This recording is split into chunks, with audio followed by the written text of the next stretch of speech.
dans cette nouvelle édition du journal de Monroc TV. Nous vous emmenons aujourd'hui au musée, sur le bord de l'Arve et au pied du mur.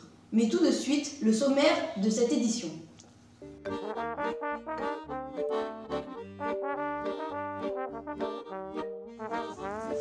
Les cristalliers de Chamonix ont une réputation mondiale. Le maire de la commune lui-même est un ancien cristallier, tout comme Jacques Balmat, le vainqueur du Mont Blanc en 1786. Mais que sait-on de ce curieux métier et des cristaux qu'il rapporte des montagnes? Les réponses dans ce reportage de Agathe, Tess et Léa. Bien avant, les premiers alpinistes, les quelques chamoniards qui s'aventuraient dans les montagnes maudites, étaient les chasseurs de chamois et les cristalliers. Ces derniers, en vendant leurs trouvailles aux tailleries de Genève ou de Milan, gagnaient ainsi un peu d'argent qui permettait d'augmenter les maigres ressources d'alors. Au cours du temps, les cristaux initialement prévus pour la taille sont devenus objets de curiosité et de souvenirs ou de recherches scientifiques.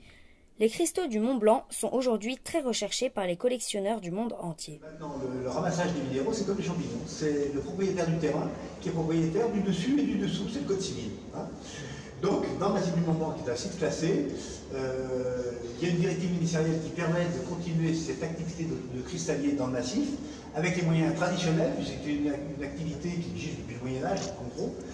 Et les gens, donc, marteau, burin, massette, pas d'explosifs, pas d'hélicoptère, ramasser les minéraux.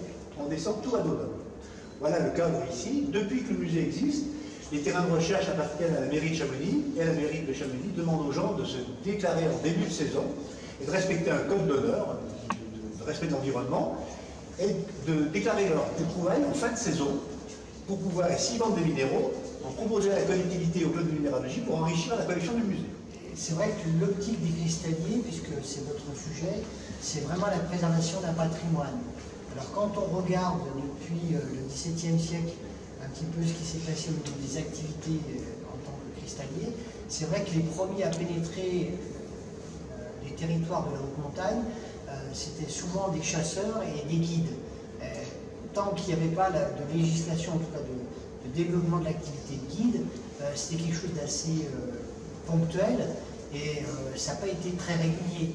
Et les guides, évidemment, ont vu ces pierres briller au soleil quelquefois, et on trouvait aussi que ça pouvait être une activité complémentaire, ramener ça dans la vallée, de montrer ses beautés. Et puis, dès que l'industrie s'est développée, qu'on a su tailler les pierres au XVIIIe ou au XIXe siècle plus tard, ça s'est amplifié. Évidemment, les quartz, par exemple, comme c'est écrit sur les panneaux qui sont là-bas, ont été taillés très très bien dans ces périodes-là, et ont fait l'objet évidemment de commerce aussi important, et partaient dans le monde entier. Et la plupart d'entre nous, et des cristalliers, on a toujours des activités professionnelles à côté, et surtout une passion qu'on a pour la prospection et pour la découverte. Et en annexe, évidemment, ça peut nous arriver évidemment de vendre des pièces, mais pour la beauté, pour le principe de conserver le patrimoine essentiellement, dans la charte dont parlait Pierre tout à l'heure, effectivement, on doit déclarer à la mairie en fin de saison, au mois de décembre, avant une certaine date, l'ensemble des choses qu'on a découvertes. Et c'est vrai qu'il peut y avoir des propositions de fait pour que certaines pièces qui ont de la valeur, qui ont une certaine valeur patrimoniale, soient conservées ici dans le musée. Vous voyez qu'il y a différents types de coloration des cristaux. Il y a aussi la structure de la matière qui peut quelquefois aussi faire que la vision que vous avez sur le cristal, avec la structure même à l'intérieur de la matière, les clivages, les liaisons d'atomes entre eux, avec des vides provoqués par un électron qui se balade entre deux atomes, qui crée donc un vide, eh bien la perception que vous avez de la matière et de ces vides, ou au contraire de la surcharge de certains électrons, avec le fait qu'ils aillent très très vite comme ça, eh bien ça vous donne aussi une perception de la couleur. Donc vous voyez qu'il y a plusieurs types de coloration des minéraux, suivant la structure, suivant l'ion métallique dominant, etc. Après, il y a tout un système d'explication sur les couleurs qui est plus complexe, dans lequel je ne rentre pas, les bandes de valence, etc. C'est un peu compliqué, mais c'est vrai qu'on peut expliquer effectivement la couleur de ces minéraux de manière assez scientifique.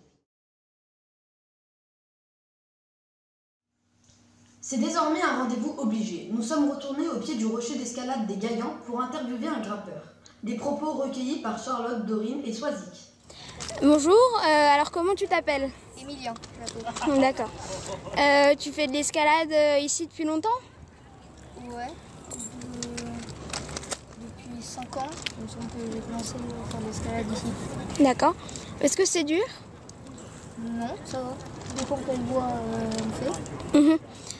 Et est-ce que tu prends plaisir à venir ici? Oui. Je viens souvent ici.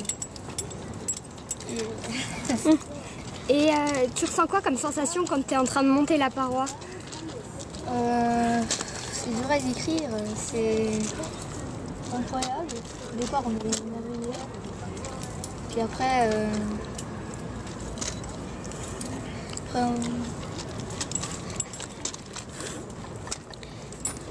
Tu fais ça pour le plaisir ou tu fais des cours des trucs? je fais vraiment ça pour le plaisir.